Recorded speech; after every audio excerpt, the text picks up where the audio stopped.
मैंने कभी भी अपनी लाइफ में आराम तलब ज़िंदगी को फेवर नहीं किया। चाहता तो सुकून भरी ज़िंदगी जी सकता था, क्योंकि मेरी परवरिश और इस तरीके से I was brought up in such an atmosphere, ऐसे माहौल में मेरी परवरिश हुई। मैं चाहता तो सुकून भरी ज़िंदगी जीता, लेकिन मैंने हमेशा चैलेंजेस लिए अपनी लाइफ में, और चैलेंज लेने के कारण जो एक्सपीरियंस मैंने अब तक लिया है वो एक जगह पर बैठ करके नहीं मिल सकता था। मुझसे एक बार मेरे एक स्टूडेंट ने पूछा, आप इतनी ट्रैवलिंग क्यों करते हैं? मैंने कहा, जो मुझे सीख मिलती है, जो मुझे एक्सपीरियंस मिलता है, वो कभी भी क्लासरूम में या बुक्स में नहीं मिल सकता। इसीलिए मैं अपने स्टूडेंट्स को भी इसके लिए मोटिवेट करता हूँ।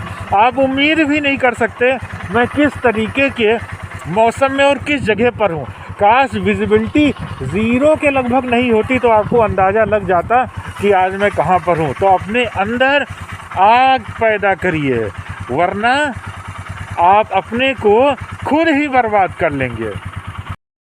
हेलो फ्रेंड्स, आज मैं सुबह लगभग 6 बजे, लगभग 5:30 या 6 बजे के करीब मैं अपने देश के कुछ जो बॉर्डर के हिस्से हैं वहाँ की यात्रा पे निकला, क्योंकि उस जगह मैंने सुना कि कुछ पहाड़ का हिस्सा काट करके सड़कें बनाई जा रही हैं, लेकिन वो लैंडस्लाइड के कारण सब मामला खटास में पड़ गया।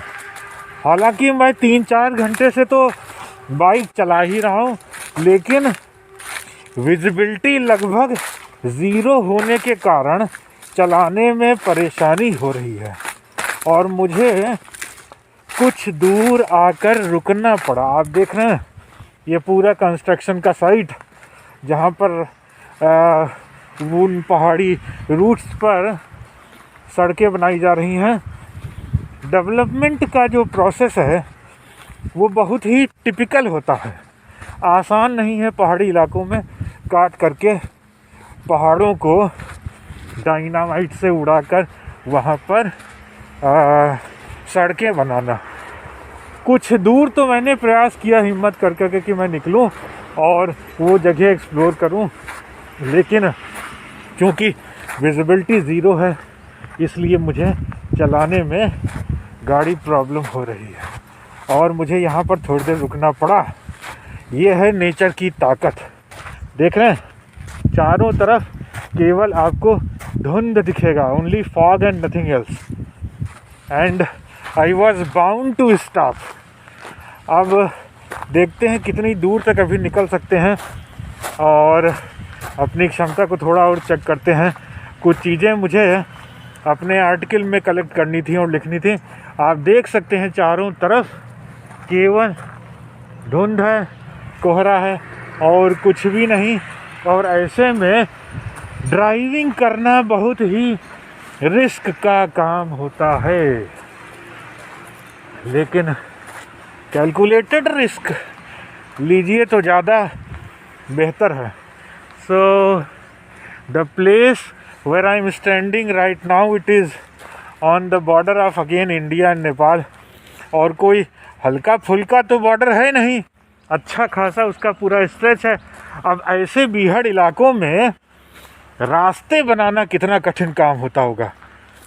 आज जब मैं निकला सुबह को तो मुझे लगा था इस चीज़ का, थोड़ा मौसम साफ़ था उस वक्त, लेकिन धीरे धीरे करके ये कोहरा बढ़ता गया और जब आप पहाड़ी इलाके पे आएंगे और भी ठंड मौसम में, तो आप और ज़्यादा प्रिपेयर्ड होकर के आइए कि और भीषण ठंडी आपको झेलनी पड़ सकती है। सो अब मुझे आगे बढ़ना है, देखते हैं कितनी दूर आगे बढ़कर मैं क्या चीज़ें देख सकता हूँ और कहाँ तक पहुँच सकता हूँ। देख रहे हैं ये जो पत्थर दिखाई दे रहा है, ये ब्लैक, ये सब अपने नॉर्थ ईस्ट बेल्ट से आ करके इसकी ग्राइंडिंग होती है। ग्राइंडिंग की मशीन देखिए उस तरफ है, और इसी को मिक्स करके रोड बनाने के काम में इस्तेमाल किया जाता है। तो इतनी ठंडी में भी निकलने में वो हाइपोथर्मिया जैसी फीलिंग फिंगर्स में महसूस होती है, जबकि मैं अच्छा खासा ग्लव्स पहने हूँ, कोई हल्का फुल्का ग्लव्स भी नहीं पहने हूँ। अब मुझे निकलना है आगे। जिस तरीके से मैंने इतनी ठंडी में भी मैं रुका नहीं और निकल लिया। देखिए, पैशन जब आपके अंदर होगा, वो जुनून होगा, वो जोश होगा, फिर आपको ये नहीं दिखेगा कि ठंडी है या गर्मी है या बरसात है। और मैंने